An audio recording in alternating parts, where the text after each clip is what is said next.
Hello. I think I have one person on anyway. Say hello.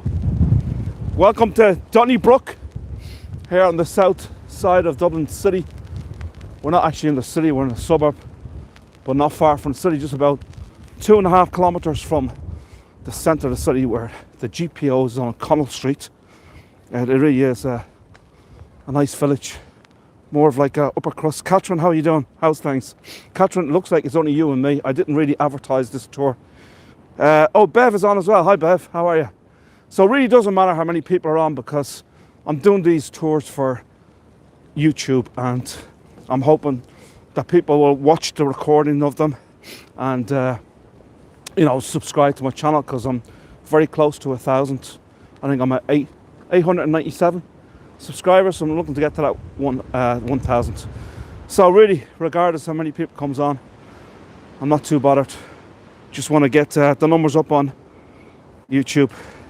But good, the dirty lens. Okay, let me wipe it off. It's raining here. You're not going to believe it. Just about 3 minutes ago, it was nice. How's that? Diane, how are you, Diane? Good to see you. I'm getting more people than I thought. Okay, this is great. Fantastic. Cheers from very cold Florida.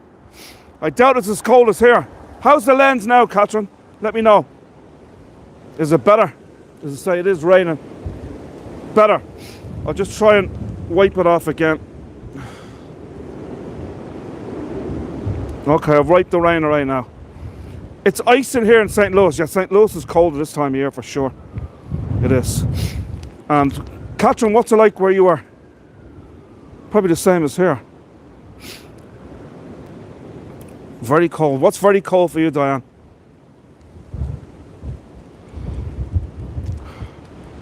Okay, folks, we'll get started. Welcome, everybody. I'm here in the village of Donnybrook. It's about 2.5 kilometres from the centre of Dublin city. It's a very affluent suburb of Dublin city, as you can see some of the homes right here. Susan, how are you? Good to see you. 40s. Richard, how you doing, Richard? Good to see you. Welcome, everybody. Just come on. 40s. Okay, 40s is cold for Florida. Very cold for Florida. Especially if you're in southern Florida, which you're probably not. You're probably more in northern Florida for that kind of weather. I don't know if they ever get 40s in southern Florida. But folks, as I was saying, Donnybrook, 2.5 kilometres from Dublin city, very affluent suburb. About 10,600 population, and it's one of the oldest and most iconic villages of Dublin. There's actually, it's one of the 100 villages of Dublin city. Schools closed, kids are happy. Yeah, there's been a lot of snow all across the US and Canada recently. I've seen some of the NFL games, and around some of these cities, a lot of snow. We're lucky, we hardly ever get snow here, but it is really cold today and it's really windy. We had a huge storm all day yesterday. The wind just blew like crazy. Everything was just blown all over the place. All my bins were blown all over the place from one end of the garden to the next. But it was really, really bad, and it still continues to be windy today, but nowhere near what it was like yesterday. Now, I say Donnybrook is one of Dublin's oldest and most iconic villages. And Donnybrook, it gets its name from Domhnach Broch, the Church of Broch. And it dates back to the 8th century, when St Broc is reputed to have built a convent in Donnybrook at the site of the present graveyard. And we're going to go to that graveyard a little later, but we won't be able to go in. It's closed up. It's an ancient graveyard, and I believe it's Ireland's second oldest graveyard, or Dublin's second oldest graveyard. Now, the 19th and 20th centuries were a time when the growth of the suburbs took place, not only in Dublin, but in other European cities as well. They would have lived in the city. They would have lived in the city of Dublin. There wouldn't have been too many suburbs around. And social migration, when wealthy inhabitants of the city of Dublin moved to the newly developed suburbs, and cities at that time were seen as harbingers of disease, especially in Dublin. A lot of disease there, a lot of poverty, and as I say, we had a lot of starvation and famine, what have you, as well. And the wealthy citizens of Dublin were keen to move to suburbs with its fine houses and villas, such as Donnybrook, right here in Dublin. suburb of Dublin. Now, large houses and villas of quality were the hallmark of this area, known then as one of the villages of the Pembroke Township, named after the Earl of Pembrokeshire, who had a presence here in Dublin since the 13th century and owned most of the land around here at one time, and during the time of the big development here in this area in the 17th, 18th, 19th, 20th centuries. Now, the village of Donnybrook in the 19th century was known for its prosperous merchants, such as the smiths and farriers, millwrights, boot and shoemakers, coopers, I should say, and manufacturers of jaunting cars, gig cars, and draft carts.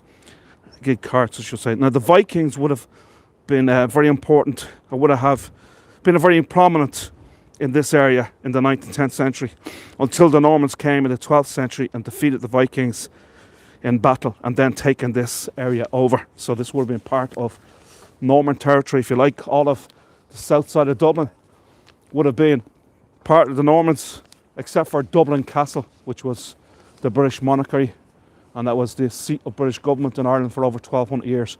And that would have been considered inside the walls of Dublin. Everything outside the walls of Dublin was occupied and ruled by the Normans. That would have been in the 12th century, 13th century, and so forth.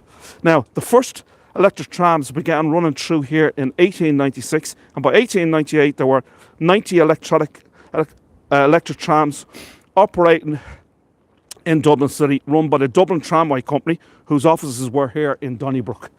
That's why I'm mentioning that. Now, today this area is a big bus route leaving Dublin City through here and going to the coastal villages of Blackrock, Dún Laoghaire and Bray, and obviously going the other way into Dublin City. And it's one of the main roads. As I say, you can go straight the whole way from Donnybrook right up to into the village of Bray, or the town of Bray in County Wicklow, and it's a straight run the whole way out to the coastal town of Bray. So it really is a nice run, if you like, and a lot of famous people from this area. Brendan Behan, you might have heard me speaking about Brendan Behan on other tours. He was a great Irish writer. He was also an out-of-control drunk alcoholic, if you like, and he's also a rebel as well. But he was one of Ireland's greatest ever writers. He was a poet, he was a playwright, he was even a songwriter as well. But he lived right here in Donnybrook at one time. Jack B. Yeats lived here.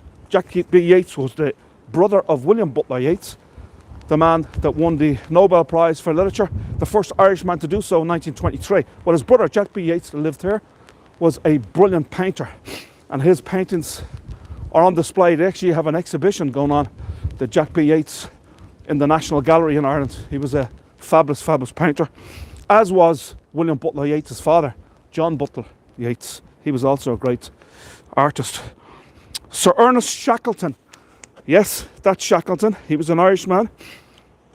Hello, Alan, how are you? Good to see you. Yeah, Ernest Shackleton lived around here for a period. He was from County Wicklow. And, or was he Kildare? Sorry, he was County Kildare he was from.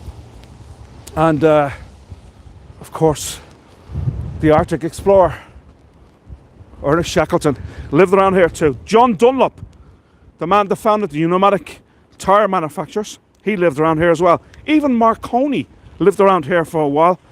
He obviously, as I said before, he invented the wireless radio. Eamon de Valera, the President of Ireland, lived around here for a period. He was also Prime Minister of Ireland. Taoiseach, as we call the Prime Ministers here. Taoiseach meaning leader in the Irish language, or in this case, Prime Minister. 36 years as Prime Minister, 14 years as Irish President. He was involved in 1916 Easter Rising. He was one of the leaders, and all of his buddies, the other leaders of the 1916 Easter Rising, were all executed, except for Eamon de Valera, because he was born in America. The British didn't want to mess with the Americans, so they spared his life. He went on to live till he was 94 years old. So, another famous person in Irish history that lived around here. Padraig Pearse lived around here for a while. He was the leader, one of the main leaders, and wrote the Irish Proclamation. He lived around here for a period. I'm actually going to be doing a tour tomorrow all about Padraig Pearse in his park, or his school called St Enda's Park. Well, that's the name of the park. It's a 50-acre park where he had his Irish language school. He died, obviously, he was executed after the 1916 Easter Rising. Michael Collins, the great independence leader, the man that signed the treaty where Ireland got its independence in 1922. He lived around here for a while. Shane McGowan from the Pogues recently just died. He lived between Ranelagh and Donnybrook, so just down the street from where we are now. God bless him, great performer. The Pogues, great group. Fairy Tale of New York, also fantastic. Tustin, California.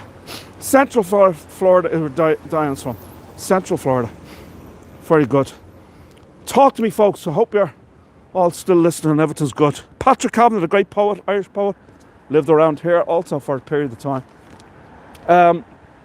You can see a lot of these lovely Georgian homes, Victorian homes, a mixture of Georgian and Victorian homes in this area of Donnybrook. As I say, it's a very affluent area. Now, most of these homes in this area, I'm listening, there you go, Catherine, thank you.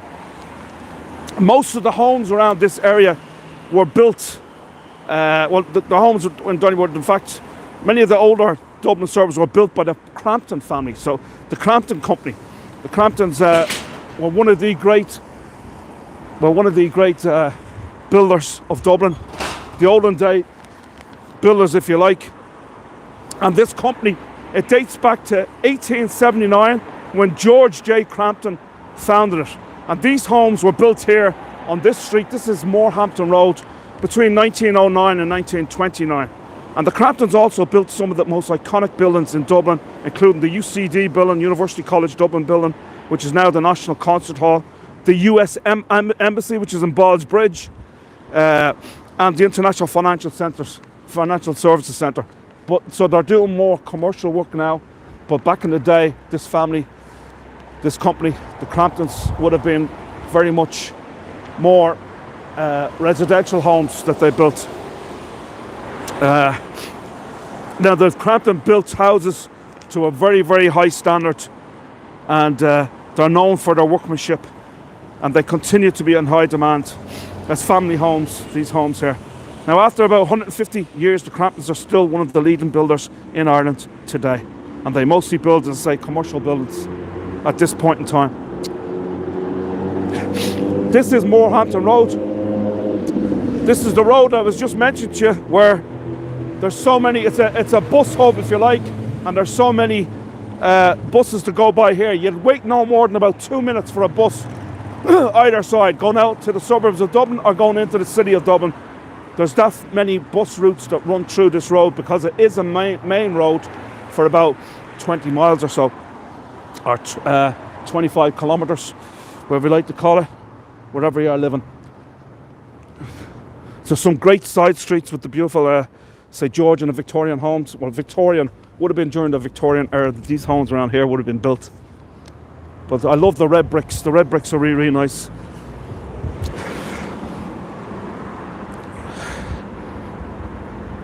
And this road would have been part of a route that dated back to medieval times, and it linked, as I say, Donnybrook with the city of Dublin.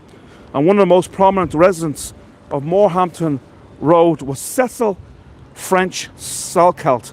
He was at the forefront of the avant-garde movement in Irish art and literature, and he was the father of the man that I just talked about a little earlier, Brendan Behan. He was the father-in-law of Brendan Behan. So there you go. Now we're moving on up into the village. Like, as I say, it is a village, Donnybrook. It's not that big, as most villages of Dublin City would be. The most villages in the suburbs aren't that big. There is some that are obviously bigger than others, but it's not like the suburbs of London or New York or any of them places where it's huge. The suburbs are big, and you got, a half a mile or a kilometre full of shops and stores. The villages are very much smaller here. So I want to talk to you about I'll talk to you about that in a bit. Let me see.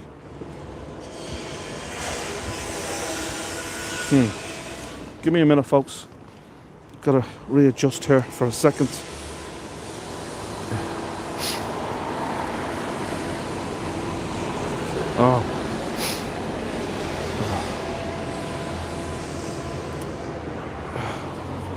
Give me a second, folks.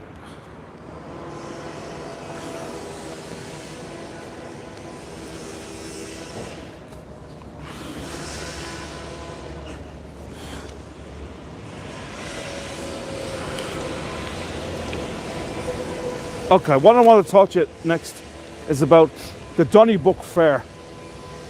Now, this is what Donnybrook is known for, is the Donnybrook Fair, and it existed for over 700 years.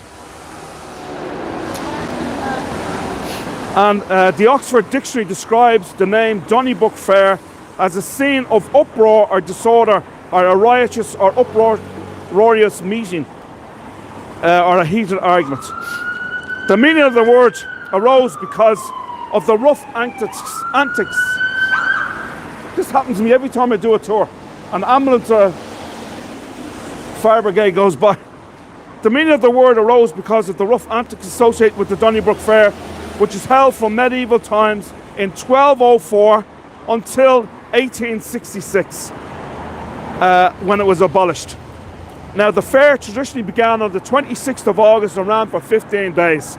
And the fair was established by a charter that was granted by King John of England in 1204. And on Sundays, the fair was visited by upwards of 50,000 people. So around here, you would have 50,000 people at the Donnybrook Fair. And food and drink were important elements of the fair, and entertainment was available in abundance. But the fair usually ended up in drunkenness and carousing, and nights often ended up in a free-for-all with plenty of fighting among those attending. Today, Donnybrook Fair is synonymous with a family that run gourmet food company. They're a gourmet food company owned by Mr. Joe Doyle, and the company also includes a cooking school, restaurants, catering service, and they have 6 stores located throughout Dublin in the high-end villages. It's a very high-end store, is Donnybrook Fair. There is one just down the street from here in Donnybrook as well. But they really are luxurious stores. They're very, very nice. We're coming up here to Donnybrook Cemetery. Donnybrook Cemetery is believed to be the second oldest cemetery in all of Dublin. And it was established in the year 800, and was closed for burials in 1880. And this is it right across the road. It's really small, it's not open, so there's no point in going inside. So I'll just show you from the outside. There actually is some workers in there, but I won't be able to get inside. I'm sure you can see it right there, folks, across the road. It isn't that big of a cemetery, but it's got a lot of history to it. And I'll talk to you about a famous family who most of the whole entire family are actually buried right there. I know the sun is in my eyes right now, but you can see underneath the sun, that's where the cemetery is. In 1879, the remains of 600 people were discovered on Aylesbury Road, which is up the street from here. We're going there a little later, and are thought to have been a massacre by the Vikings in the 9th or 10th century. So in 1879, 600 bodies were found when they were digging up the ground on Aylesbury Road, just around the corner from here. And it was thought to have been a massacre by the Vikings in the 9th or 10th centuries. The bodies were removed and re-entered in the, or interred in the graveyard here. Now, most of the Fitzwilliam family are buried here, and they had a small chapel here. And the Fitzwilliams were a very prominent land-owning family in this part of Dublin.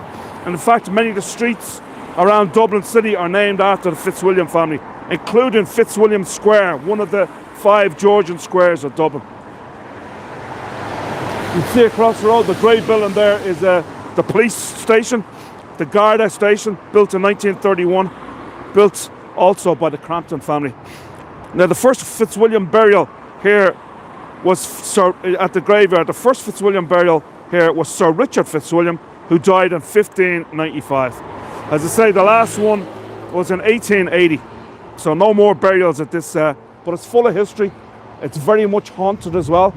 And I think it's open sometimes during the summertime on a Tuesday. I think you have to be part of a guided tour to actually go in. But it's very historical. Let me show you this place right here. It's called Arthur Mains can't stick it up to. It's a pub, it's a bar, but it used to be a chemist shop, a pharmacy. And what's very interesting is that they kept all of the old, like this would have been for maybe a couple of centuries. They had a pharmacy, chemist shop right here. And have a look at the old drugs, the old medicine. You can see them all. So instead of throwing them out, they kept them. I think that's pretty unique.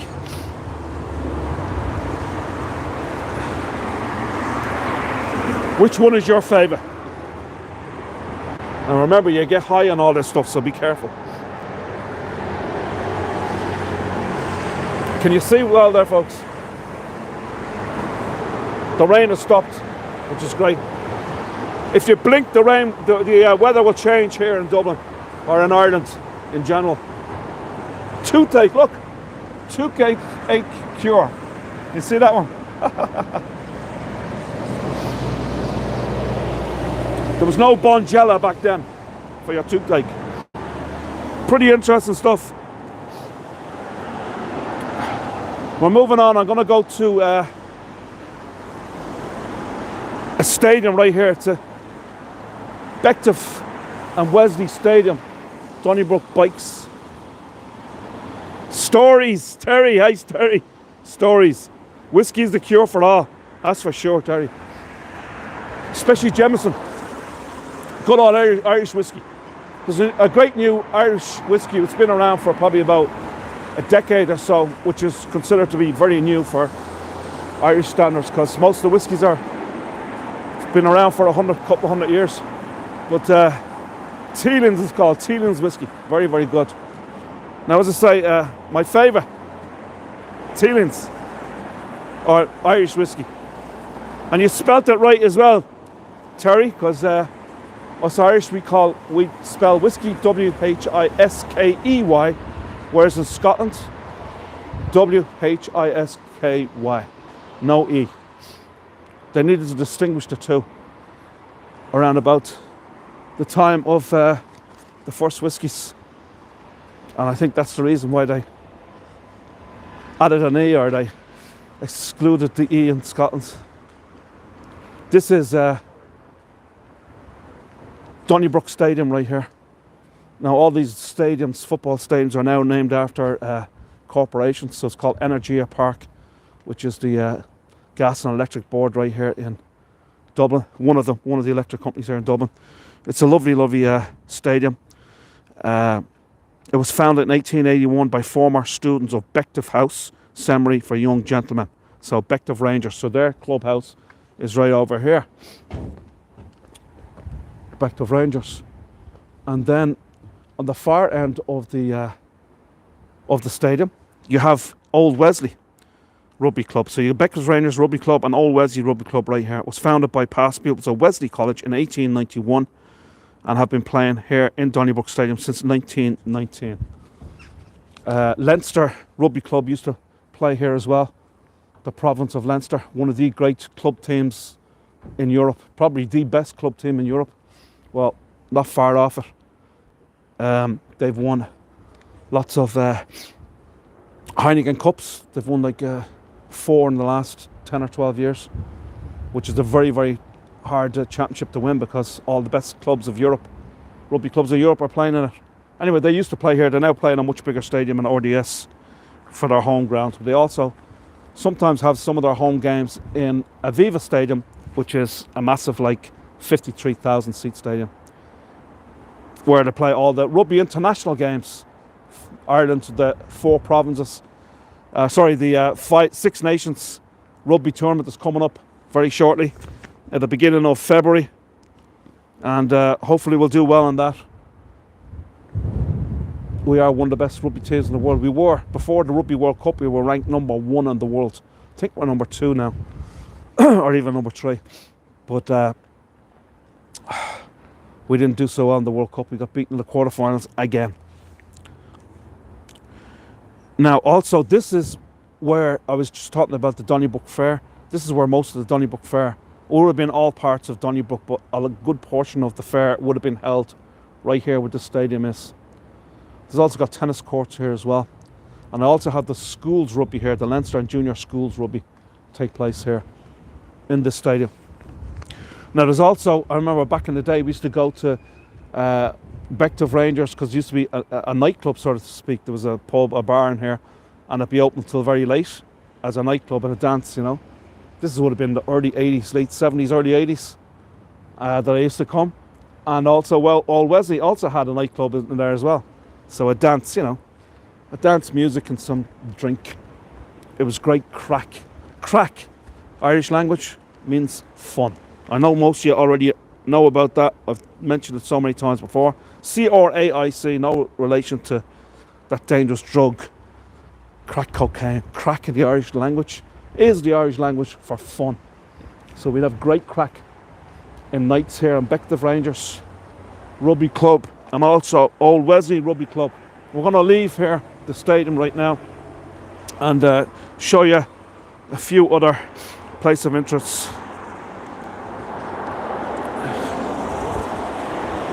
A little bit further up the road from here, it's not actually far, you have the RTE Studios. It's Ireland's premier TV and radio station, and also UCD is only literally about a mile up the road as well.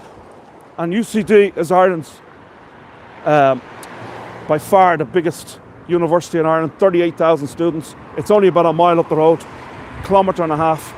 Go straight up this road and you come to Belfield. But as I say, Ireland's national broadcaster, television and radio station, Telefís Éireann, RTE. Radio and Telefís Éireann, RTE. Right up the street here in Donnybrook is their location, in a place called Montrose.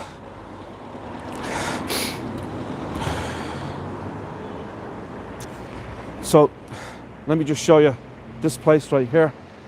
This is the Religious Sisters of Charity, and there is a good story behind this place.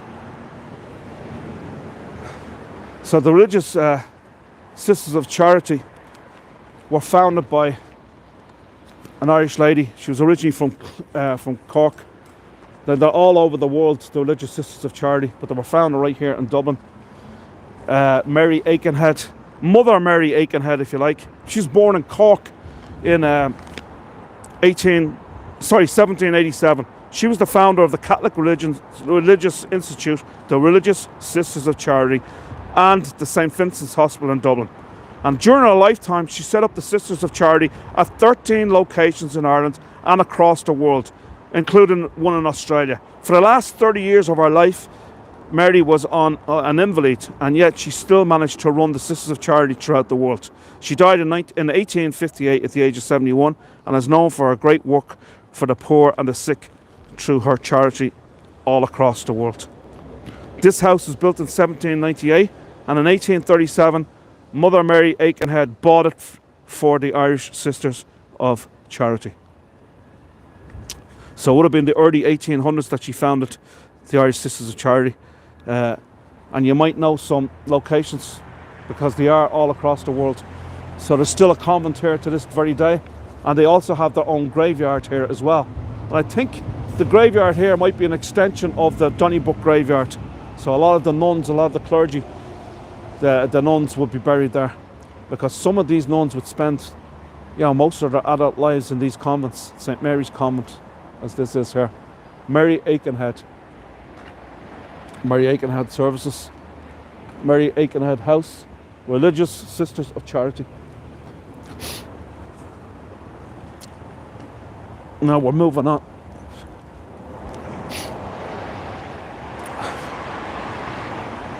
This is the outside of the stadium right here. Obviously, as I said before, Circle K, I think they're a Canadian company.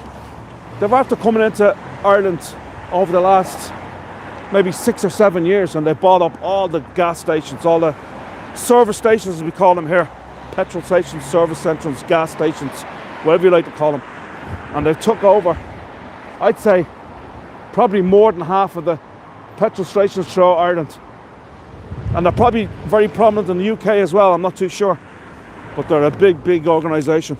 I believe they're Canadian. They might be American, but I think they're Canadian. Someone told me they're Canadian. Interesting, says Susan. Hi, Susan. Good to see you. Hope you're doing well. I'm going to take you down here to a street, and it's the oldest street in Donnybrook. We're going over a bridge right here. This bridge runs over the River Dodder. The Dodder River is the second largest river in Dublin, and the River Liffey being the longest flowing river, which starts in the Wicklow Mountains. This also, the Dodder, starts in the Wicklow Mountains as well, and runs all the way through Dublin city, and finishes probably just about, I'd say about less than a kilometre from where we are here. So we'll come down from the mountains, the Dodder River. A lot of the roads and side streets off of Donnybrook are very exclusive. They're very upmarket. A lot of very well-to-do people living in the area. And this is this road right here is very much Aylesbury Road. Is it Aylesbury Road, this road? Edmonton Road or something. No, what's the name of this road? I forget. I cannot believe I forget the name of this road. I know it well. Anyway, some beautiful homes up that road. Adelaide? No, it's not Adelaide. So this is Anglesey Bridge. And just very shortly, we're going to take a trip to Aylesbury Road. There's Anglesey Road and Aylesbury Road. But Aylesbury Road is considered to be the second most expensive road in the whole country of Ireland. And we're going to go on to that in a little bit. But first of all, I want to take you to the oldest road. Donnybrook's called Beaver Row. Beaver Row, I should say, it's the oldest developed street in Donnybrook, dating back to around 1813, where they started building homes on it. Now, they built mostly cottages back in that era, 1813. I'm not going to go too far up the street because it's just too far of a walk. But there's a series of, you might be able to see them beyond that red light up there. There's a series of cottages, and that was known as Beaver Row, after the name of the street here. But it got its name because there was a beaver hat company located right here that was owned by the Wright brothers. No relation to the First and Flight brothers, but the Wright brothers, who were very good employees, and they had their factory right here on this street. And these homes were built by the Wright brothers for their employees. And as I say, they're the oldest homes in Donnybrook because they were built around 1813. And they also built a school, a hall, and a wooden bridge over the Dodder River here, as that was where the Beaver Hat Company was located, across the road. So there's the bridge is just coming up here, and they had to they'd live in the little cottages here, and they go across the bridge right here to the Beaver Hat Company. But as I say, they're very, very good employers that made these beaver hats. Now, the beaver hats back then would have been worn by the gentry, so there would have been like an upmarket type of hat worn by the lords of the manors, so to speak. All the well-to-do people would have worn these beaver hats. Cottages are just right up there. Let me go across the road here while I get a chance, and I'll show you this bus company right here. This is the Dublin Bus Company. So this is called Dublin Bus Garage, and it was built in 1952. It was the first building in the world to have a concrete shell. Have a look, the concrete shell.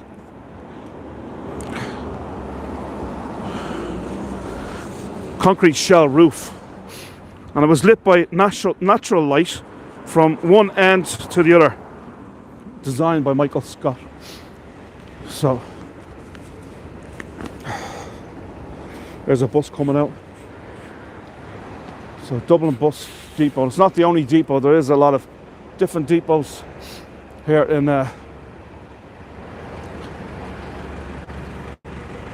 Dublin. This is just one of them. This will be one of the bigger ones though. I'd say that Dublin transportation is very, very good as regards bus service. Most routes, the bus service is very, very good. Now it depends where you live, because if you're living a little bit further out, sometimes the bus routes aren't so good in that they'd only come once an hour. But if you're living in a built-up area, you know, a bus will come every 5 minutes to get you to your destination, which is really good. There's no complaints there. We're coming up to this lovely church here called the Sacred Heart Church, as you can see. Let me look and see if there's any more comments.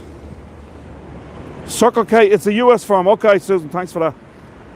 Yeah, US firm. I wasn't sure if it was Canadian or US. I think someone told me before it was Canadian, but it's US. Yeah, they've after buying up loads and loads of service stations here. Since the Sacred Heart Church here in Donnybrook, it opened in 1866, and it was the architects were Pugin and Ashland. They were well-known architects to design some of the most famous and a large amount of churches throughout Ireland. Pugin and Ashland designed. They were great architects of churches. There's some beautiful stained glass windows in here as well. It's very interesting architect features, including a rose window and a beautiful stained glass windows by Harry Clark, Ireland's greatest ever stained glass artist. The Church of the Sacred Heart is one of the wealthiest parishes of the Archdiocese of Dublin. There are a number of active parish groups that meet here, including AA, Alcoholics Anonymous, Donnybrook Youth Club, Aware supports groups, and many more. It is a lovely church, though. Not so long ago, it was 2015, the funeral of one of Ireland's greatest ever poets, Seamus Heaney, took place in that church. He used to live down the street from here, and his church service was there. He was from County Derry in the north of Ireland, so his burial took place in the north of Ireland, back at his home area. But his funeral was right here. It's going to take me a while to cross the road, as the lights don't stay green for long when you're trying to get across. Actually, obviously they favour the traffic more than the pedestrians. I guess there's a lot more traffic than there's people crossing the road. Now where we're going to go next, as I said before, we're going to go to Aylesbury Road. It's the second richest road in all of Ireland. It is absolutely beautiful, and it's the home to many, many embassies here in Dublin. So maybe your embassy's here. I don't know. We mostly have Americans and UK. The American embassy isn't around here. It's not far from here. It's in Ballsbridge, just probably about half a kilometre from here. And same with the Canadian embassy is probably about a mile and a half from here. No, less, a kilometre away as well. But there is a lot of other embassies that we're going to see. It really is a nice street. You're going to see some fabulous real estate as regards homes, residential homes and embassy homes on this Aylesbury Road. I'll just show you this obelisk right here. This is dedicated to Arthur Morrison. He was the Lord Mayor of Dublin from 1835 to 1836, and he was a hotelier, and he was a resident here in Donnybrook, and was very much involved in the infrastructure of Donnybrook and helped to build the Anglesey bridge that we just showed you, that we just walked over, with the Dodder River running underneath it. Here's another view of that lovely Sacred Heart Church. It's a very common name for a Catholic church in Ireland. There's lots of Sacred Heart churches. Maybe there is in the Protestant religion too. There may be a lot of Sacred Heart churches, but there's lots of them in Ireland. There's lots of St Patrick's churches in Ireland. So this is Aylesbury Road. Second most expensive road in all of Ireland. And you'll see why when I show you some of the homes on this road.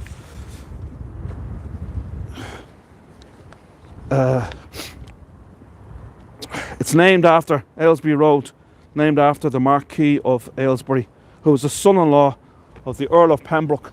As I mentioned earlier, much of the land around this part of Dublin was owned by the Earl of Pembroke, the Earl of Pembrokeshire. There were a number of different builders involved in the development of this road, including Michael Mead and William Wardrop. Mead built number 1 to number 19 Aylesbury, which is down the far end of the street, and his firm was famous for the quality of their workmanship, constructed of red brick and granite, and are characterised by circular granite pillars at the entrance gates.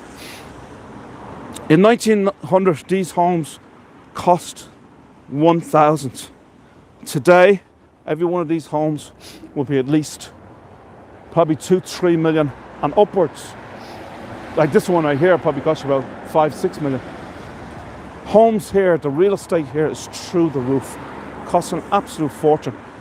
But around this area, you're not just paying for the homes themselves, but you're also paying for the location, because it is such a great location, being only about 2 kilometres from Dublin City, and yet in the safety of a upper crust, upmarket suburb.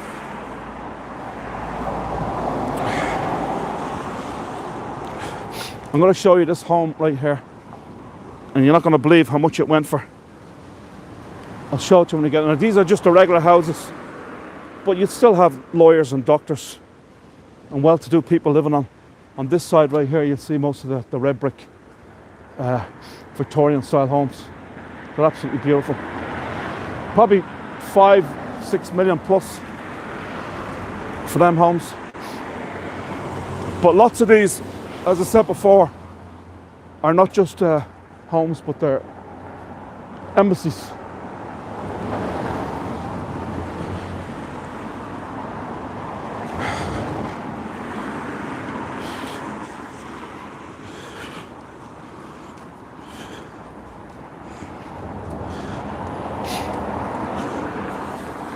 So as I said before, a lot of the people living here will be from professional families,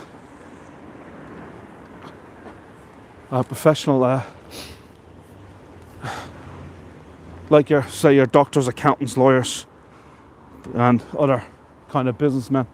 Here's the first of the embassies that we see here on Aylesbury Road. This is the Austrian embassy. Absolutely beautiful. So you got the Austrian flag and you got the Euro flag. They're part of the EU. So Austrian embassy residence, 79 Aylesbury Road.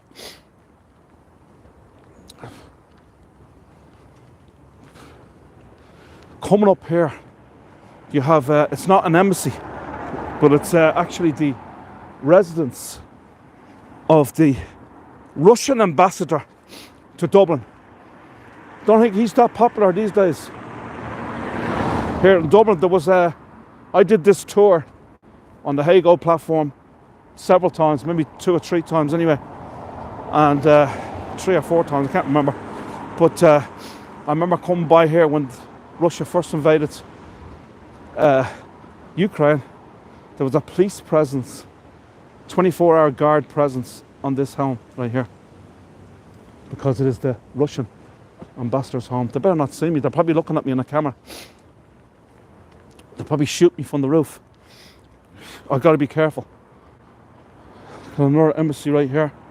Let me see what this one is. A lot of traffic on this road. I forget which one this is. I think it's the Belgium embassy.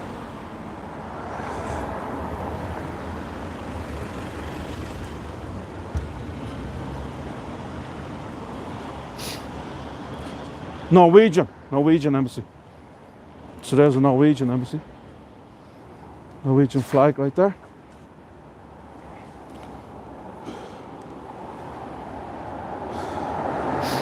I haven't had a comment from anybody in a while. Always makes me scared when I see that, because I wonder to myself, has everybody left me? Or are they still on? Or what the situation is. Terry's here. At least Terry's still here. Fair play to Terry. Great stuff. So we have, this is the Belgium embassy right here. Belgian embassy. Still here, says Richard. Great stuff, Richard. Fantastic. I think it was Richard's birthday there recently. Happy birthday, Richard. Maybe it was last week.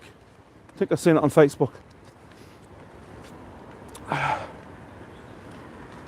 Now, obviously, this is a lovely tree-lined avenue here, but there's no leaves on the trees right now, but this is a beautiful, beautiful walk on this street, on this avenue. During the finer weather months, where you'll have all the leaves on the trees overhanging on the road. Really is lovely. Very nice.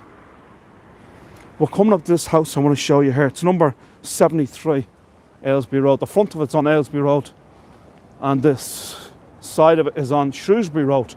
At one time, Shrewsbury Road was named the #1 real estate road for real estate in Ireland. The #1 place to live, the richest road in Ireland. It's been surpassed though by this Aylesbury Road over recent times, but it's still probably up there.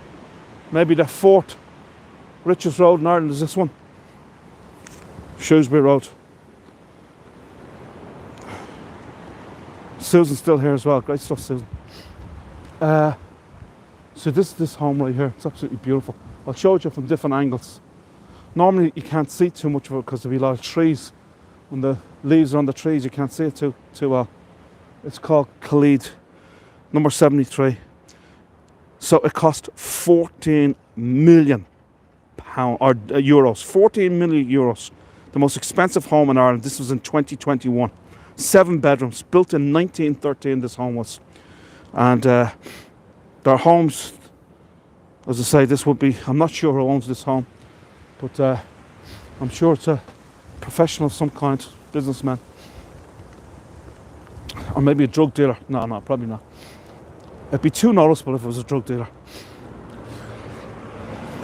I'd say a businessman. I don't mean a drug lord, I mean a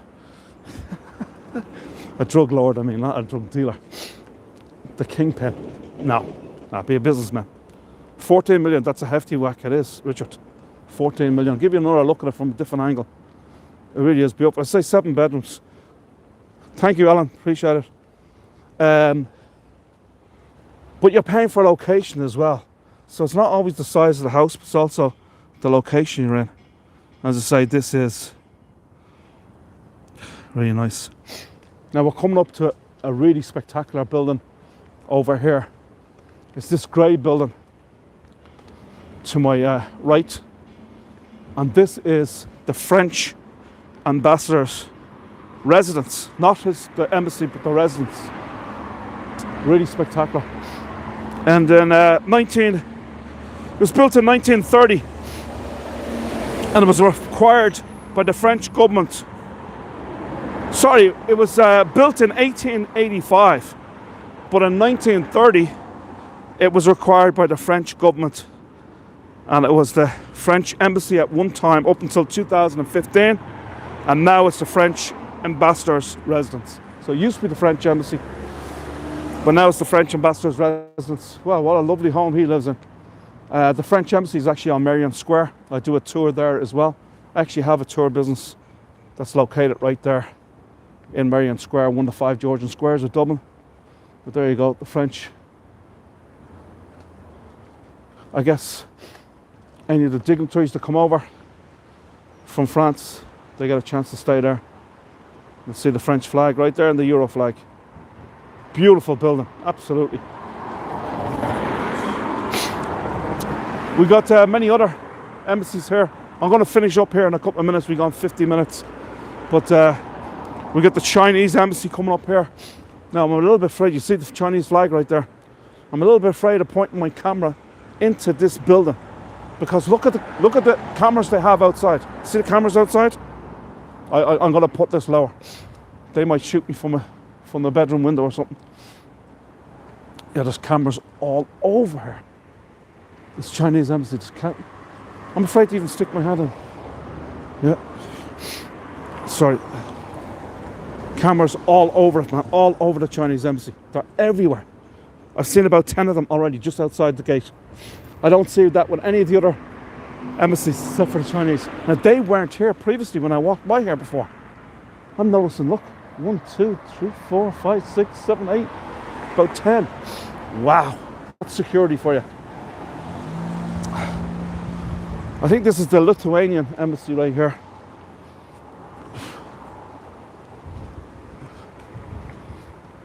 Yeah, Lithuanian. Embassy of the Republic of Lithuania.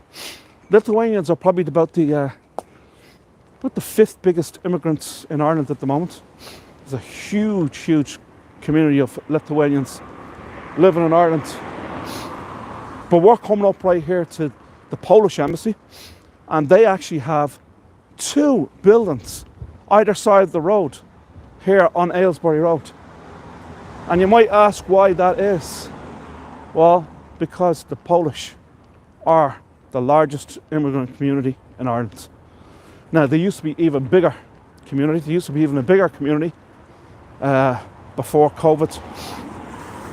And even a couple of years before COVID, there would have been up to 200. This is a tiny country of 5.5, 6 million people. There was over 200, I think it was like 230,000 Polish people living in Ireland, which is massive. They came here in the early 90s, when we had, or the mid 90s, when we had what was called the Celtic Tiger, when all these big tech companies were coming to Ireland, and all the big pharmaceuticals and all the big banking institutions were relocating for their European headquarters to Dublin and to different parts, and to Cork and so forth, because of the huge and fantastic low corporate tax rate they were given by the Irish government at 12.5%, one of the lowest in Europe. So this is why they all came here. And the Polish came in their droves because they were part of the EU. I guess there wasn't much work in Poland at the time. And a lot of these Polish people were doing menial jobs that the Irish people wouldn't do, because the Irish people were all working in the banks, the financial sector. They were all working in the big tech, and they were all working in pharmaceuticals and what have you. So they had great jobs, and they wouldn't do the coffee shop jobs anymore, or grocery store jobs anymore. So lots of the Polish did that. But now the Polish don't even do that anymore, because they became quite wealthy. They made a lot of money while they were here. They were involved in construction as well. They made so much money, in fact, that a lot of them left Ireland and went back to Poland and were able to start businesses, because the money would have been worth a lot more in their country than it would have been here. Things are much more expensive here than they would be in Poland. So they're able to buy homes, they were able to buy businesses and what have you, and start up businesses where they wouldn't have been able to do that here in Ireland on the same money, because things are far more expensive, as I said before. But despite that being about 230,000, or over 200,000 at its peak, they are still the number one immigrants, or the largest immigrant community to Ireland. I think it's about 130,000 now. That's with about 100,000 or so going back to Poland. So they have 2 buildings. Here's one of them right here. The Polish flag. 2 embassies right here. I guess one might be residential, and the other one, or maybe a consulate, and the other one might be the actual embassy itself. There's the other one right there. You see the flag blown. Polish. And here you'll see the Swiss embassy right here. The Swiss, of course, one of the wealthiest countries in the world, known for the Swiss bank.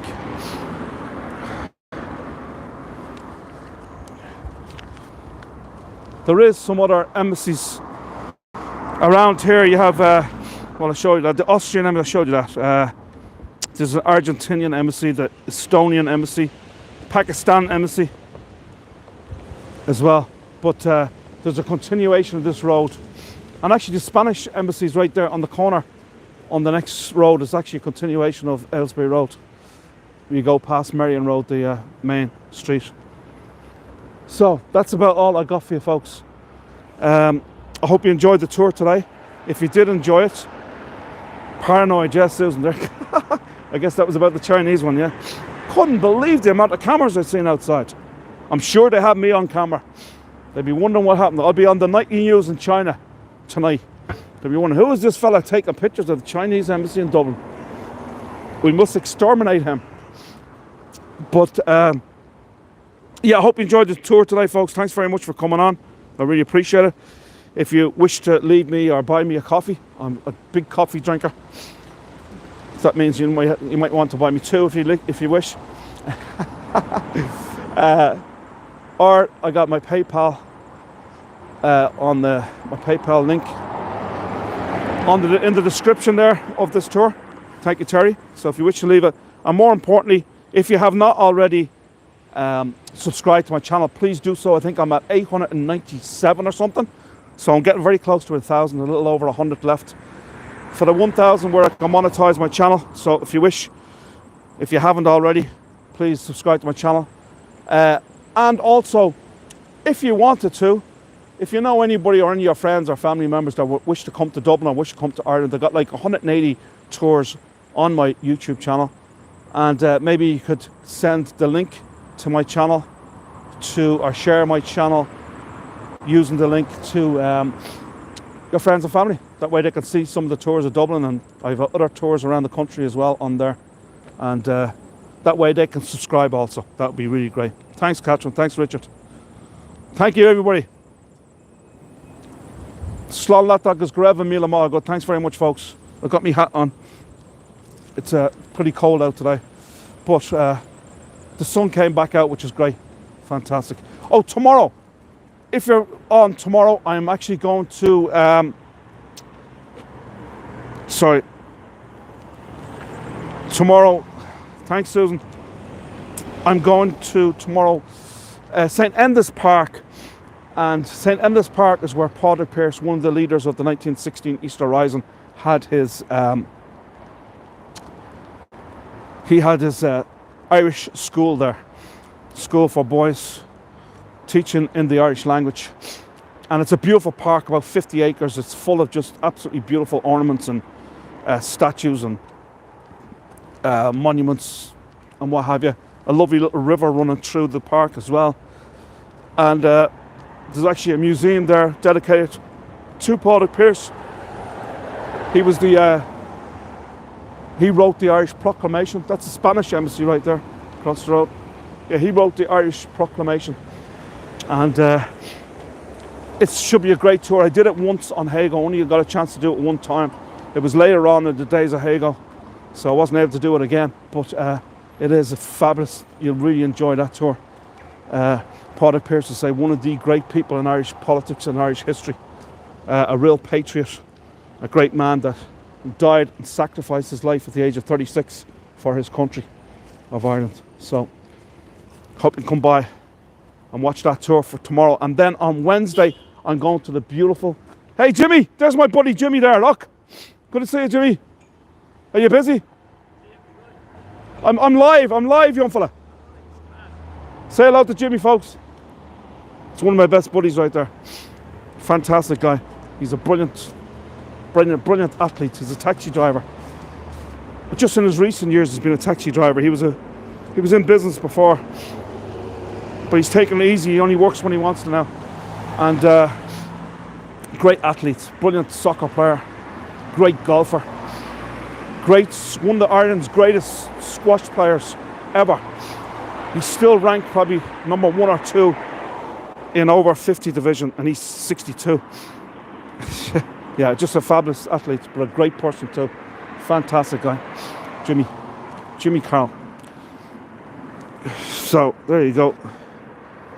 All right, that's all I got. Oh yeah, so Wednesday I am going to Wicklow town and harbour. It's beautiful. It's a beautiful town, small enough town. But what's more beautiful is the harbour. It's a lovely, lovely harbour. There's lots of stories. The views are beautiful. Hopefully the blue skies will be out like it is out now. Hopefully it's supposed to be sunny on Wednesday, so hopefully it will be, because the views are spectacular. Looking over the Wicklow Harbour and the Irish Sea. As I say, we're on the east coast. Wicklow's the next county over, and it's on the eastern seaboard, which is the Irish Sea. Out in the west of Ireland is the Atlantic Ocean. So we see some beautiful views of the Irish Sea, and we'll also see a beach, Travelhawk Beach, which is where St Patrick first arrived on a boat to Ireland in the 5th century, the early 5th century. So there you go, folks. Thank you so much. Talk to you all soon. Have a great day. Thank you.